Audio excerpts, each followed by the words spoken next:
Good afternoon or good evening, wherever you're listening to us from here on this big, beautiful planet we call Earth. This is Michael Cross here with another edition of Unlock the Door Radio here on UCY TV Productions. And I have a really interesting show with a lot of controversial stuff to throw out there, but stuff that needs to be done. You can't, just ignore issues and just go on our merry way, or else, just like lemmings, we're going to go over that cliff and right into the ocean, and, that'll be the end. But anyway, before I get started, I would encourage people to check out my website. If you're listening to this later on YouTube, you can scroll down and look at the comments section. And check out articles that I've written on everything from psychopathy to mind control to, the coming robot revolution. And if you get a chance, if you like good science fiction designed to get you to think, check out my new novel. That's The Destiny of Our Past. And you can look that up on Amazon there, The Destiny of Our Past. Well, anyway, let's deal with our present and future at the moment. Okay, now, the thing is, I remember back when, maybe you can too, remember, depending on what your age is right now. Remember back to physical education class. I hated physical education when I was in grade school and middle school. And, there was a reason for that, because I was really out of shape. And I really hated the fact that my grade was affected by my grade in PE. And, I get good grades in, classes I cared about, like biology or history or math. And then I'd get this, we were on the A to F scale, and I would be getting D's. And that would bring my grade point average down. And I really, really, really resented that. But now here's what was interesting. Rather than complain, I decided the best thing to do would be get in shape. Because when my grades started counting for real, that being in high school, where the records are, the old phrase, your permanent records, I decided I would get myself in shape. And what was interesting was in just a few months, I set several records in physical education. And also, I had teachers, say, oh, you got to go out for track and field. Come on, please, please, please. And I'm wondering, if I had been in school today, would I have achieved that? Now, I exercise regularly. I like to keep in shape. And, there's always the whole cost-benefit analysis thing. Some days I really hate to go out there and go for a run. And I just have to push myself because I have a certain goal for how many miles I'll do each week.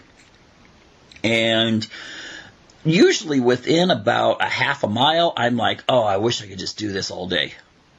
But getting out there and taking that first step, it's a complex issue when it comes to the endorphins that your body sends out. In fact, they're actually related to opiates. And so forth, the runner's high. But the thing is, I enjoy it now. And who knows what kind of physical conditions I might have had if I had just stayed out of shape. And, you see, I've talked to a lot of young people and asked them, okay, what's your physical education course like? And I often hear this, well, we really don't grade on anything like our athletic abilities. We do some readings and, we go out and maybe play some sports and have some tests on the sports rules and things like that. And to see if we can actually kind of show rudimentary skills out there on the field.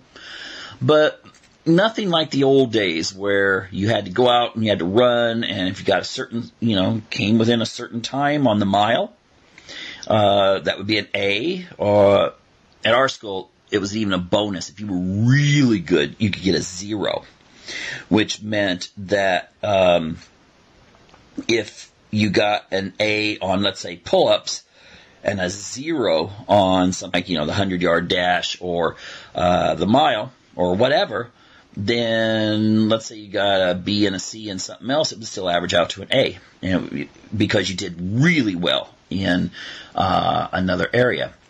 Now, I don't know when that ended. I don't know why it ended. I don't know where this whole we should appreciate physical education more than we should show results of it. But I think that's one of the dangers that we have now with our obesity epidemic. We have an obesity epidemic because we have this idea that everyone should win. Everyone should feel good. We don't want to have disappointment. We don't want to have a young man or young woman out there feeling like, oh, I got picked last for soccer, or I came in last when everyone went and did 4 laps around the track. We feel that will hurt their self-esteem.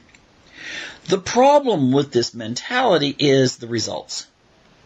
We are getting, and at every age, we are getting more and more out of shape. Now, I will say this.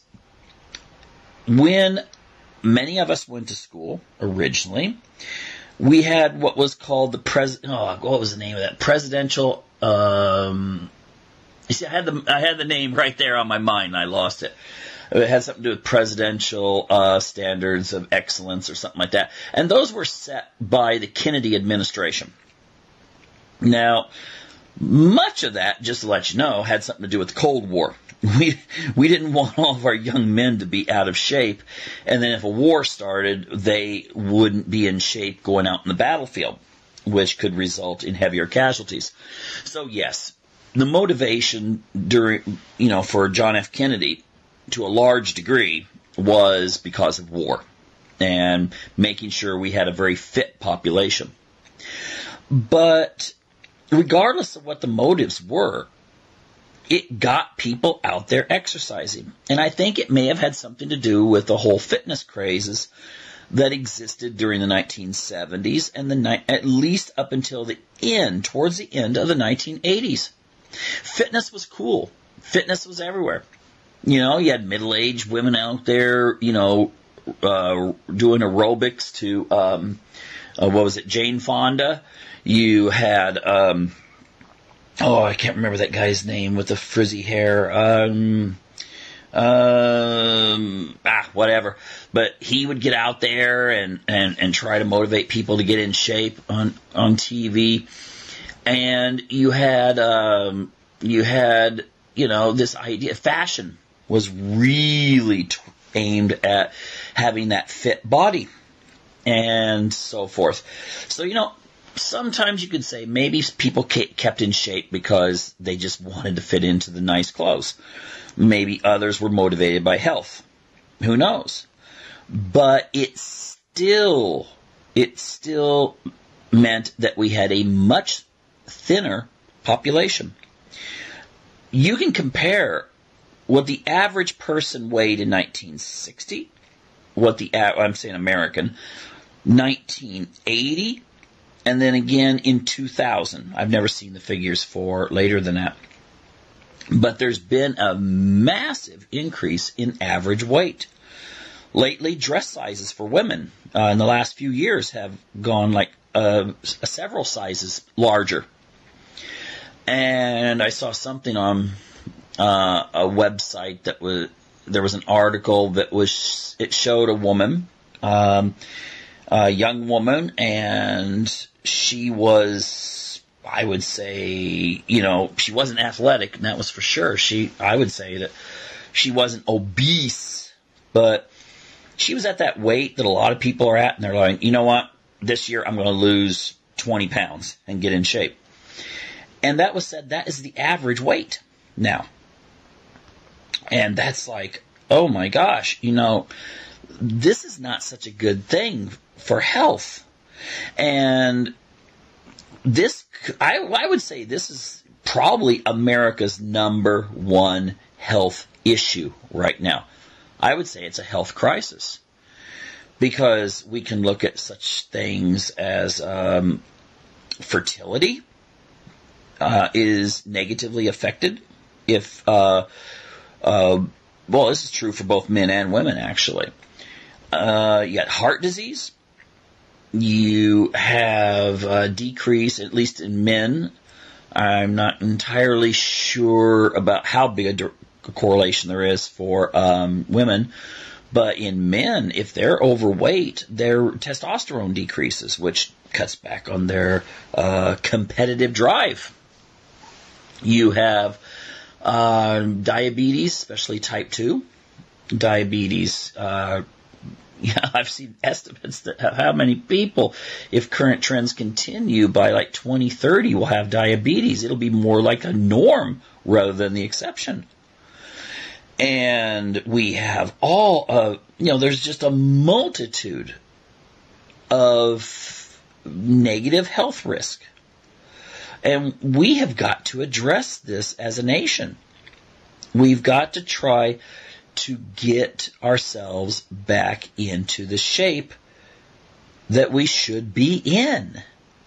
Now, something that's really bugged me, and it's probably the inspiration for my doing this show just now, before I go on, is the idea of, people's self-esteem and so forth. And, it gets into this thing that's lately, you hear this term called fat shaming.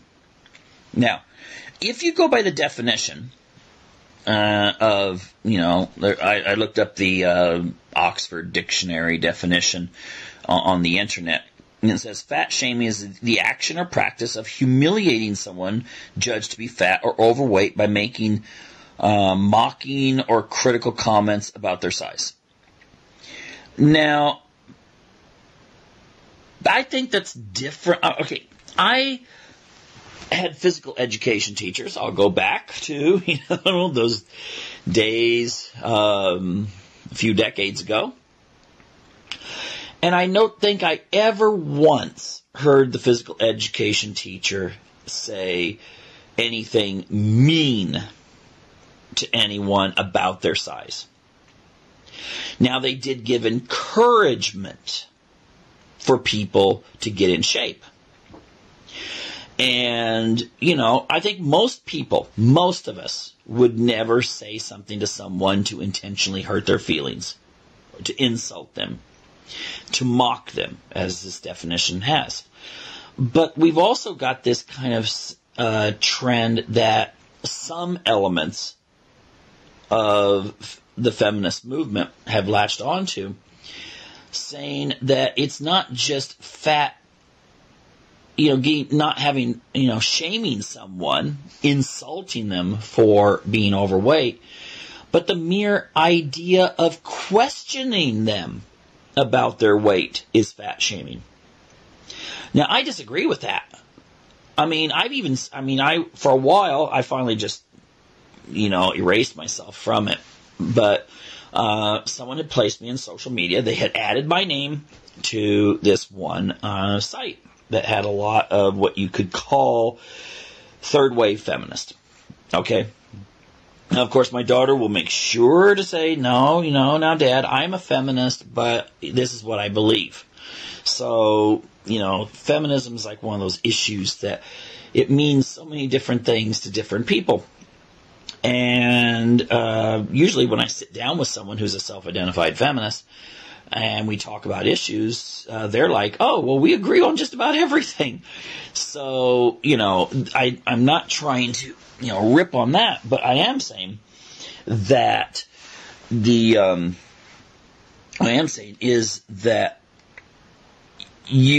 I have seen people make commentary and post articles that actually question whether a doctor should be allowed to stress that a patient should take up a diet or an exercise program.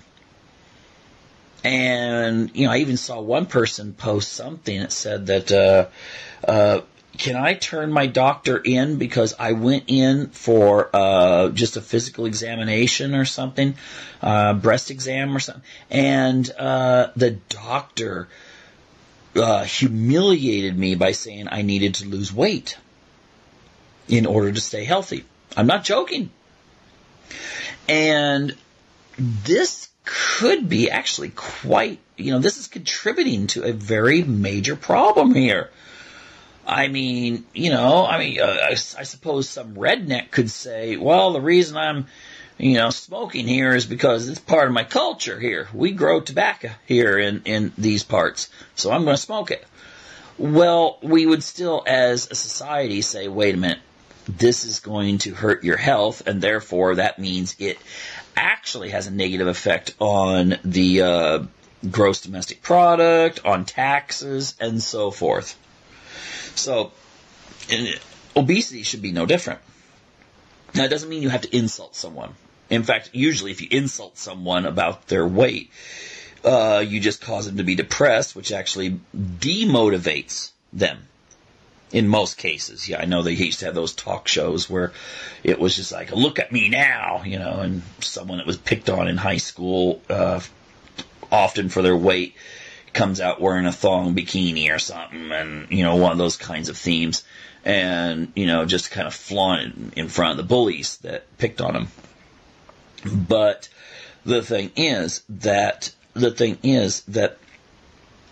the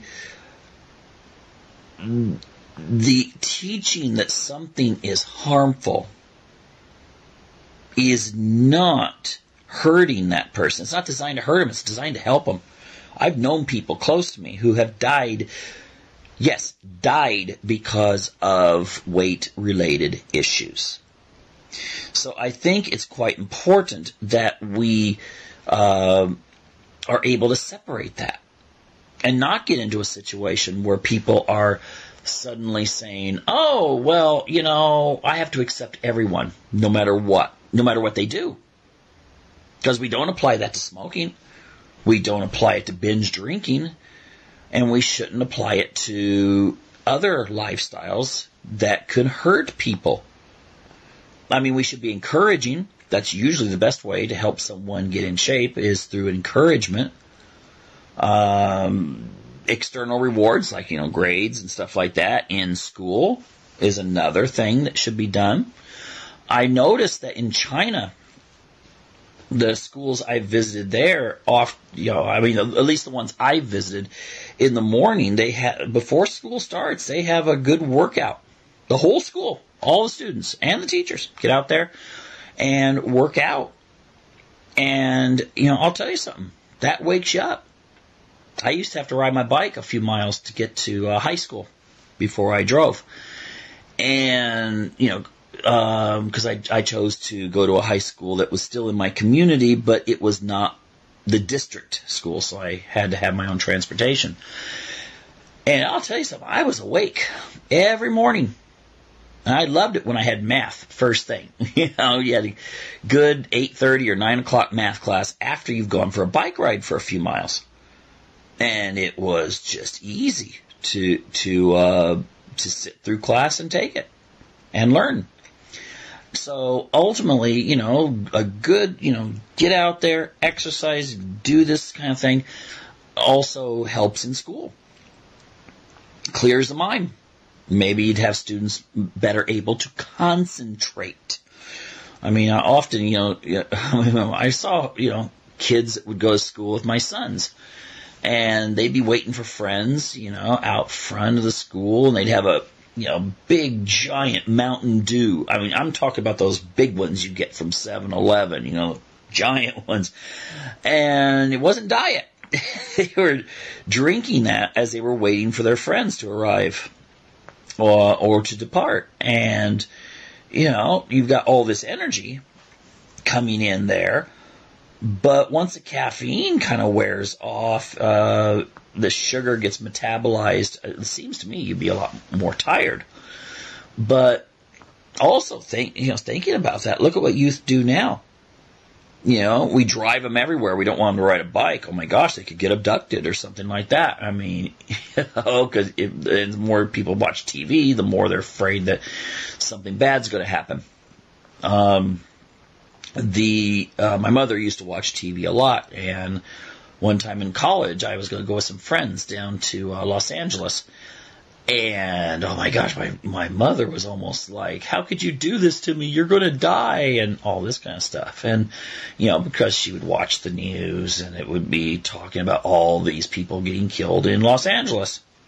And, not realizing that, for Oregon, Los Angeles was like several times bigger than the whole, population of Oregon. And so therefore, yes, you hear about it more concentrated, but people in America are scared to the point that now you see a child walking to the store, which is only maybe a half a mile away from their house, and someone calls the police, because the kid's only 7 years old or something like that, and turns the parents in for neglect. Yeah, so maybe you have a few people who are like, oh, I got to keep my kids in the house because, if they don't get abducted by some satanic human sacrifice cult or something like that, they're going to, I'm going to get arrested by the police if I let them go out and do stuff near the house, even within my own eyesight. Okay, so that could be contributing to things too. But look at what we do now when it comes to how much time kids spend in front of not just TV. And I'm not making a big distinction between watching or streaming TV shows or movies on their internets or iPhones and just watching regular TV. If you're watching your favorite shows on a computer, it's not really using the computer any differently than if you were watching the TV. And so, there's still this inactivity. A lot of times now, young people, I know, because, I talk to my kids and their friends, and they binge watch on a weekend. They might think, you know what, I've never seen this series. It's been on 2 years. I'm going to watch every episode. So every waking hour they have, if they're caught up in school, they're binge watching. And we really got to get past that. In my sci-fi book, I set it up in such a way that the elite, the ones of the top bloodlines, they have decided they want to erase the people that are commoners. And one of the techniques they use is indulgence, giving them lots of food at cheap prices. And, even though these people have access to abilities to live for centuries, if you get overweight, your body, still has the negative effects and you die younger. So, I don't think it's a conspiracy, although sometimes you wonder. You really wonder because I saw an article a while back that said that teenage birth rates were down. And of course it was kind of saying this is a good thing because most of the time those teenagers are not married. And it noted, though, it could be that it's because a lot of teenagers now are obese, and that could be affecting their fertility. So, if you think about it, there are a lot of people think that birth rates are too high in the world, even in the countries that are, dying out, they're still too high. It's almost like 0 is a good number. Let's go the way of the Shakers. But the birth rate, it is, something that whether that's unintentional or intentional, whatever, it's still resulting in the same thing. I will note that, just ironically, that I read that almost every Western European head of state has no biological children. I just thought that was kind of interesting. It's almost like some elements of the elite don't even want to reproduce themselves. That's sad, really. But then we also go into a lot of other factors, and that is we adapt to our surroundings and the inherent expectations that we set. And often those expectations are not internal. We like to think they're internal, but they're not. They're set by those around us. It's like I've talked to a lot of people who, at least, when I was going to college and stuff, I knew a lot of people who would visit, they would say that they, couples I knew, in fact, even very conservative ones, would say, "Oh yeah, we visited such and such place, and they had a nude beach, and we decided to give it a try." And they say, "Well, yeah, after a few minutes, you don't even notice." And the thing is that it's because the people around you, if they are naked, you're not going to be so self-conscious that you and your husband or you and your wife are naked. And so pretty soon you're just like, just doing whatever you would do if you were at the beach in your swimming trunks or something like that. It is how we feel is based on the expectations, and the expectations are based a lot on what's going on around you. Now, I don't think a lot of those people would have been comfortable walking to the parking lot naked, because once you left the beach, then the parking lot's kind of going back into the real world, so to speak. But now, if no one wore clothes, then no one would notice. I mean, essentially, it would just be kind of like you wouldn't even give it any thought. You go take a shower, get out, dry off, maybe put your shoes on, and head to work. And, unless you lived in a cold climate in the winter.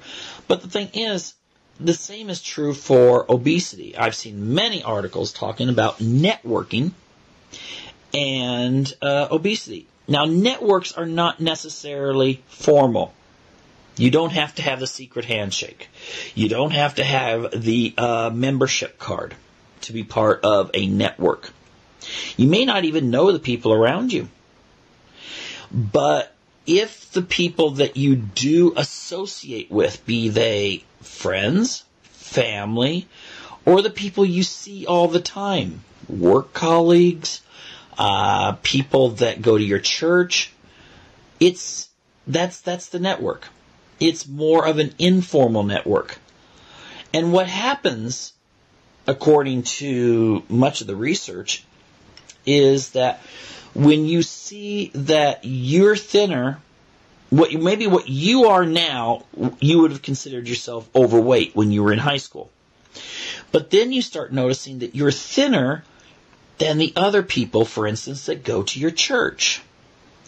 So now you're kind of more relaxed for that after church Sunday dinner. And then food becomes something that's more sociable. And as time goes on, then it's like, wow, man, my pants are getting a little tight. Well, they have a little hole right here anyway, so I might as well throw them away and get some new ones. Well, let's hypothetically you only have one pair of pants. But then you get a new pair that's a size bigger, but eventually they start kind of filling in, and then you throw them away and you get another size bigger. And before you know it, you don't even really kind of remember that you were a size 32 if for men, because now you're a size 38, and then, you're noticing even that other people are doing the same. And that goes back to, like, in the 80s, many people may have stayed in shape because everyone else was staying in shape. Well, now it could be that why bother? Yeah, because it doesn't seem to matter. The person jogging down the street is more of an exception rather than a rule. And so this is why, for instance, if you notice a group of people who are, hang out with each other, you'll often notice they all kind of look like each other when it comes to their waistline. If they're people that really do try to stay in shape for one reason or another, they're all in shape. In another group, if their idea of exercise is to go to the big box store and get a whole bunch of stuff at discount prices and carry it out to the car and lift it up and put it into the car, and that's the weightlifting, then that group tends to be quite much bigger. And again, you adapt to it. It becomes the new norm. And it doesn't matter if it's a health issue, it becomes the new norm. And this is something we need to address. I personally think, with longevity actually going down now, at least amongst the what you would call the middle class, working class white population. I haven't seen the statistics for other subgroups. With longevity going down and obesity being one of the main factors, we need to address it. And it's not just something to be, joke about anymore. Oh yeah, it looks like I had another pant size this Thanksgiving. That joking manner. I mean, it's like saying, oh yeah, I smoked 3 packs today, and oh, my lungs hurt so bad. It's kind of the same thing, really, except that our society has turned smoking into a huge taboo for good reasons, obviously. But it hasn't so much on obesity, and we even have people questioning whether it may be intolerant, to question obesity. Although, thankfully, that's a very small segment. I think it's even a minority of if everyone who call themselves feminists. I think it's a minority of them. It's just a certain element that makes a big deal about that. So anyway, now, I will have to say one thing, though, before going on here, and that is our human brains are not smart. You're going, what? What's he talking about? What do you mean we're not smart? Well, here's the thing. Our cerebral cortex is brilliant. I mean, we're the smartest creatures that we know of in the universe. And that we can analyze, we can see cause, we can see effect, we can see patterns, we can see connections. Okay? And that's something that animals don't have. They're more emotion-based and so forth, and biologically based. But that part of our brain, some people call it the reptilian, portion, and I disagree with that. I think it's kind of a, oversimplification, really. But if we look at the parts of the brain that are associated with survival, you see, in days past, if you had the food, you ate it. Okay? Especially if you were in a hunter-gatherer situation, you couldn't store the food. You had to eat it. Civilization did not start, like in Samaria, for instance, until people figured out how to get wild wheat to be cultivated in fields. And then you put those into containers, and that meant you had to stay in the same spot to defend your food. But it didn't mean that maybe if you crossed over the hill, you might not find any food, and you might die. But still, we're still programmed genetically to eat. All right, when the food's available. But we never have in the history of humanity been in a situation where we can go to the store any time of day or night, 24-hour markets, and satisfy our cravings. Oh man, I have a craving for, and you fill it in. Chips, ice cream, chocolate, whatever that craving is. And you can satisfy it. And that means that we have to even double or triple our efforts at being able to control our appetites. To be able to say, no, if I do this, this means I have to exercise more. That's usually what I do, because I actually like to eat. But I exercise enough that I maintain my fitness. Or you decide, okay, if I'm going to want some ice cream, I can't eat that much, because basically it's the calories that come in have to be used, or you're going to gain weight. Okay, that's just the way it is. You use it, or it's stored. Our bodies are not designed to think, oh, but that's not good looking. You're not going to look like that supermodel or that buff guy there, And so our bodies are still designed to say, hey, food's here, let's eat it now. I'll tell you something. If we had an economic collapse and food became scarce, believe me, you wouldn't trim the fat off your meat. You would eat that fat. In fact, you would do what people used to do. You would save the fat drippings and you would put them into a gravy or a soup. You'd make sure that every single freaking piece of that meat was consumed until you had this like dried out bone that even the marrow had been boiled out. Okay? But that's, we have to survive. We have to eat. You don't eat, you die. And our bodies see the food out there. They can't determine that, oh my gosh, that ice cream there is going to be enough food to last me for 6 meals. Well, no, because it's like, I must have it. So we need to be able to show the advantages of staying in shape. And I'll tell you right now, with all this leisure time and fitness not being in vogue anymore, we need to really change things at every freaking level. We need to go back. I don't care, about the whole, last kid around the track, because I used to be that kid, okay, that came in last. Sometimes someone else was a little slower. It really shocked the next year. When I went into 9th grade and the grades counted, it shocked the coach when I was first. And I left everyone behind, in my tracks. The thing is that sometimes you have to lose in order to win. And I really do think that we need to go back, and I would say go back to those standards that John F. Kennedy promoted and make them the grades again. Okay? Knowing the rules of soccer or football or basketball won't mean a dang thing for you ultimately when it comes to staying in shape. Okay? Only a little teeny percentage of people will ever actually play those sports in any sort of formal way where they need to know those things.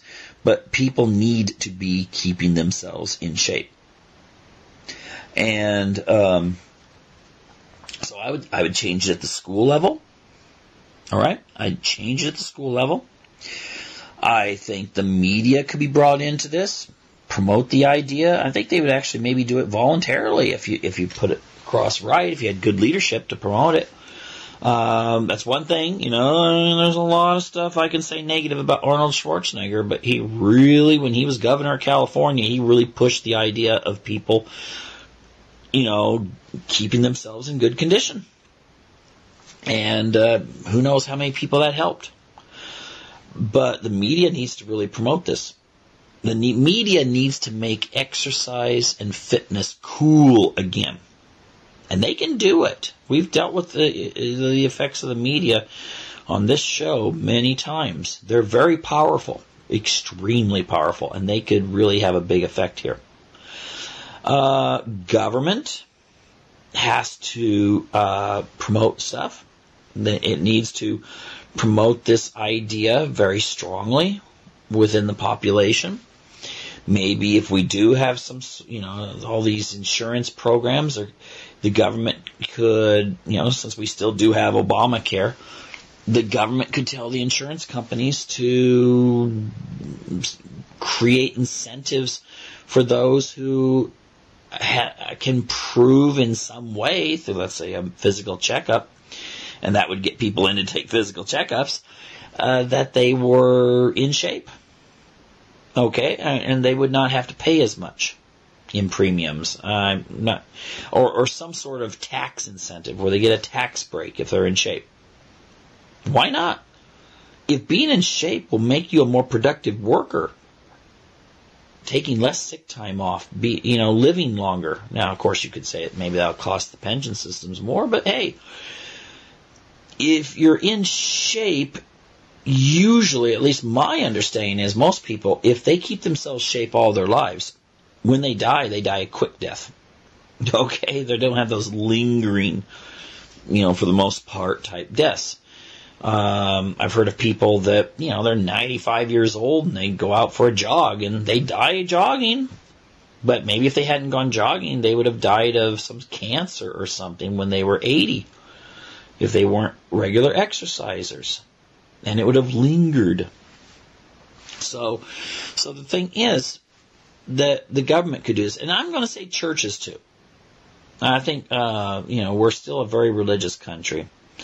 And I think that if churches wouldn't be kind of on this idea of, meekness and all this kind of stuff, and oh my gosh, we don't want to really put a lot into the vain things of the world. Well, those vain things can keep you alive longer. Okay? Maybe if you're going to use guilt, which, religions tend to really play on guilt, then, mention to people in sermons or whatever the idea that if you want to be there for your great-grandkids, keep yourself in good shape now. All right? So you will live longer. And in that sense, you might be able to do more stuff for your church. Maybe go on mission work or some volunteer activity. You'll be more useful in that sense. And finally, just think about this. If we did have some sort of Walking Dead style collapse of our society, do you really want to be out of shape in such a society? I mean, seriously, if we had a major solar flare, or if, Kim Jong were to detonate a device that would knock out our electrical grid, what would happen to all the people that were, who maybe developed diabetes? I'm not talking about, number one, obviously, but, people that, because of lifestyle, may have been, put themselves at risk. You can never say, there's going to be some people that are going to wind up developing type 2 diabetes, even though they keep themselves in shape. It's just generally less chance. But still, it's not going to be very fun if you suddenly don't have access to the drugs you need. So, all of these factors play in. You don't want to be out of shape when, the lights go out. Okay? Now, lastly, I just want to really emphasize again that there's so many advantages to having physical fitness and so forth that these can't be ignored. They can be overshadowed by, like I said, biology, all these food additives nowadays, the access to food and that sort of thing. But if you promote the advantages, because, we had that access to food back in the 70s and 80s, and, the weight, and, one last, almost forgot this. Oh, I am so sorry, people. Think about the effects on the environment. Think about how much farmland we have to spray with pesticide and how much we have to use chemical fertilizers and artificial fertilizers and so forth in order to grow the food necessary to satisfy our lust for food. Also, think about, I saw this, I should have brought this up, the cars and airplanes. If people weighed the same weight they did in the 60s, I saw this statistic that showed how many, it was like a massive amount of barrels of oil per day would be saved because you wouldn't be transporting that extra maybe 50 pounds per person in the car around, and that makes a difference. It really does. The same, the same is true for airlines. You wonder why you're not allowed to take as much luggage? Because people have gotten bigger. So the airline has to make sure, because it costs a lot of money to fly you from point A to point B for them. So if weight has gone up on the average, they have to make sure that weight is kept at a constant level. Therefore, that means you can't carry as much stuff. So you go on a nice vacation, and you're thinking, there's so many wonderful souvenirs I could buy, but I can't because I have a weight limit of such and such pounds or kilos or whatever.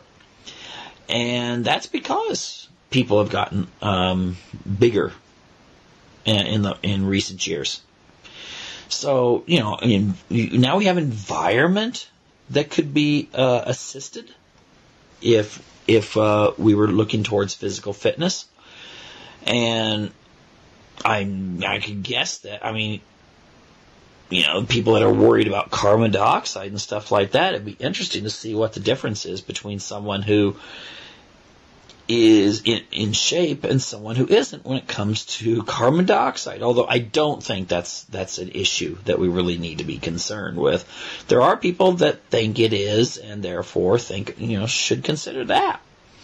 And we could really go a long ways when it comes to environment if we were striving for fitness. I do know that myself, I have a fairly low heart rate, and I find that I don't have to, sometimes I'm sitting there barely. It feels like my lungs are only filling up, except when I'm talking, that they're only filling up at a very minimal amount. Whereas if I'm sitting next to someone who's maybe obese, in some sort of public transportation, I hear these, deep, labored breaths. It seems like they're like trying to keep themselves oxygenated. So they must be using more oxygen overall. So ultimately, we need to get this country back in shape. Okay, it would be good for all those factors I've talked about.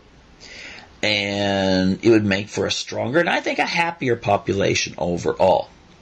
So, what you waiting for? Okay? Anyway, well, I should say, of course, before you start any kind of program, you should probably check with your doctor. Okay, and find out what you're capable of. If you haven't gone exercising for 20 years and suddenly you decide, I'm going to bike ride from my community to the one across the state, you might want to check with your doctor before you start doing such things as that, or start wind sprints. When you did those, last time you did those was 25 years ago. Anyway, earlier, we dealt with the whole idea of obesity and what we need to do to combat this, including taking a different set of norms for how we treat these kinds of issues.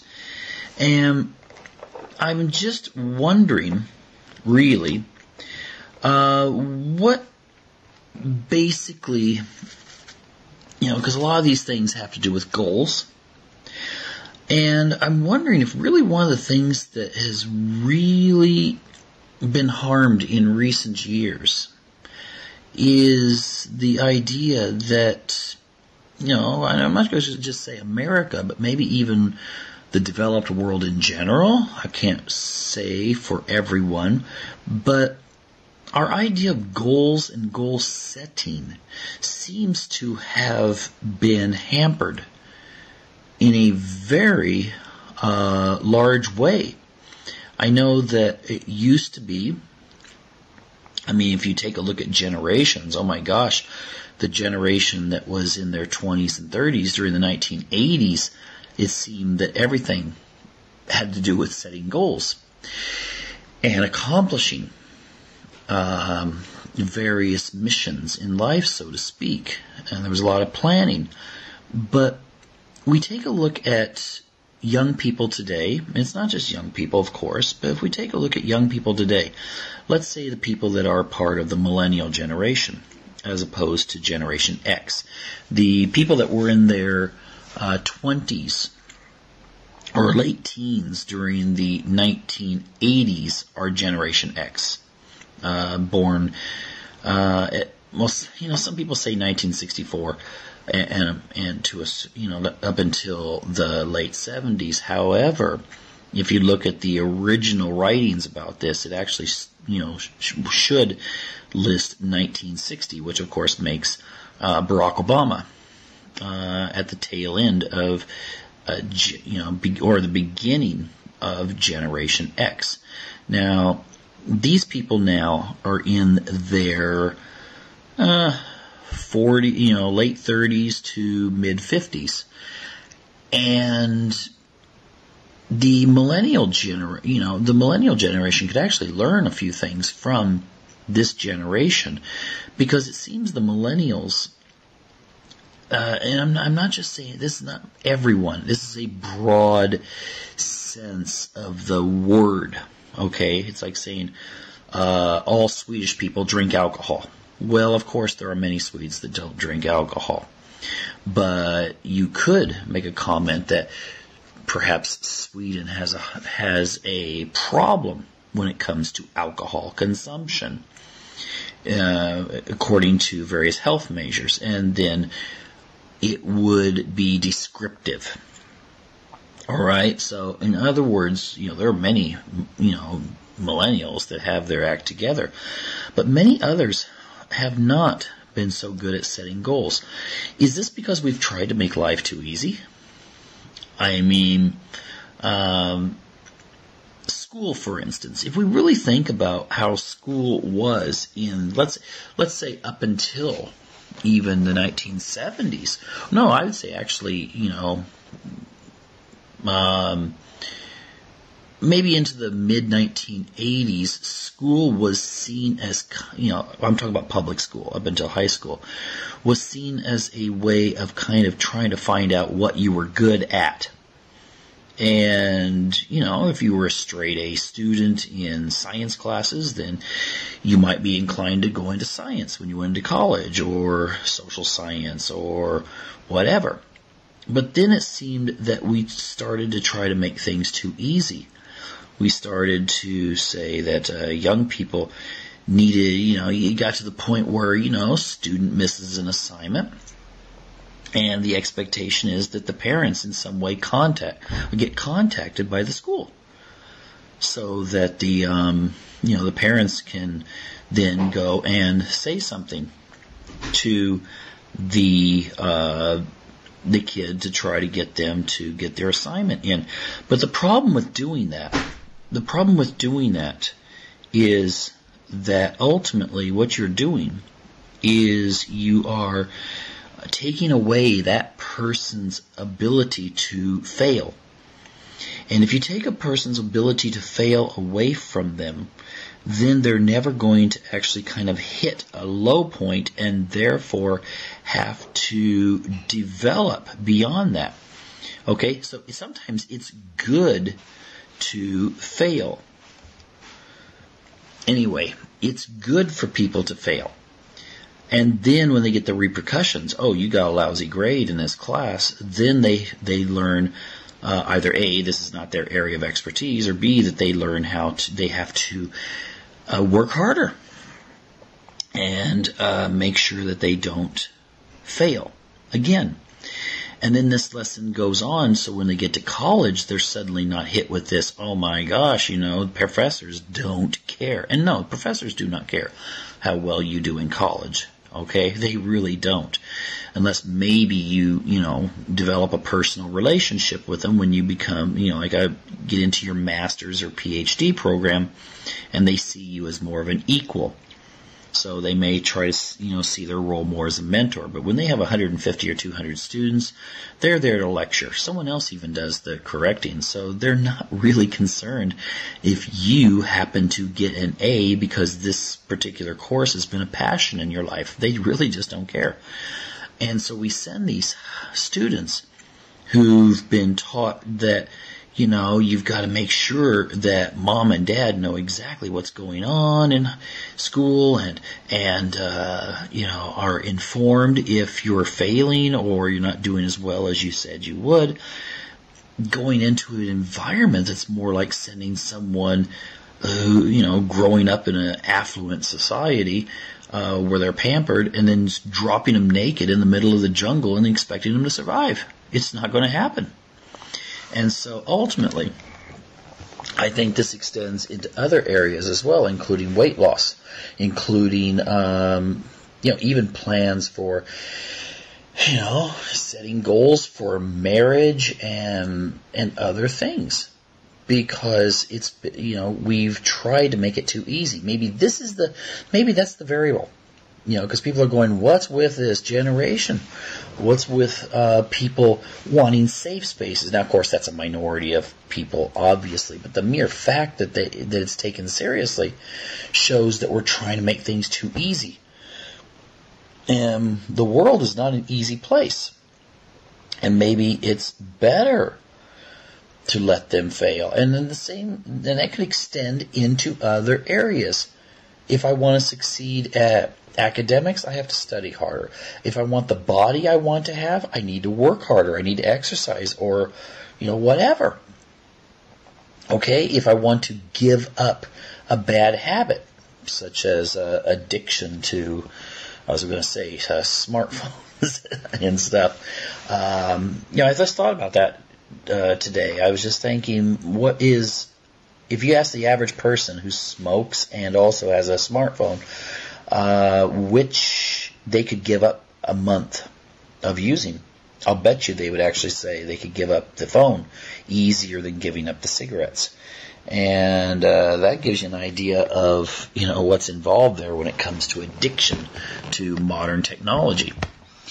But again, and then you get into the modern technology. We need everything now. We need it quick. We need it easy. If you remember what computers were like to access 20 years ago, and how much hassle you had to go through to get information, as opposed to now, you just immediately go to it. And it's gotten to the point now where everything's a soundbite. We want the soundbite.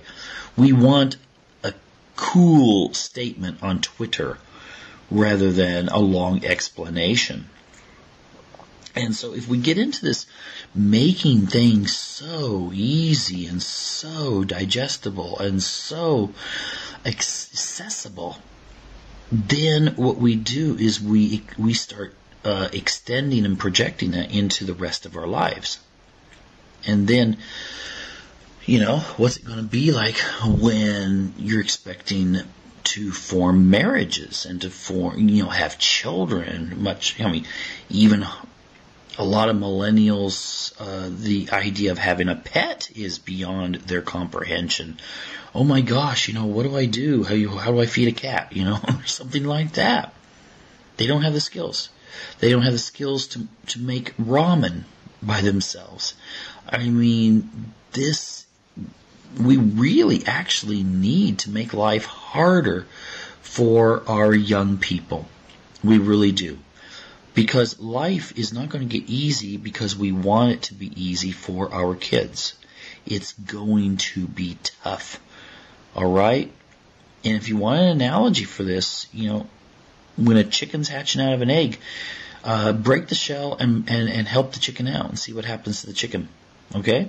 Without hurting the chicken, remove the egg so they do not have to exhaust themselves chipping that egg away, shell away, and opening it up. You'll kill the chicken. Okay? You'll kill it. And I think what we're doing right now is we're killing goal-making abilities in our young people in the United States. And that has got to turn around. All right? Otherwise, the problems that we see with lack of commitment and lack of being able to deal with harsh situations, the inability to be able to even emotionally cope when someone disagrees with, a person on a college campus, they start crying. And then ultimately, the ability to even control your own body and keep it in the shape that you want it to be in. These are things that are going to be hampered if we don't actually question about how easy we're making it.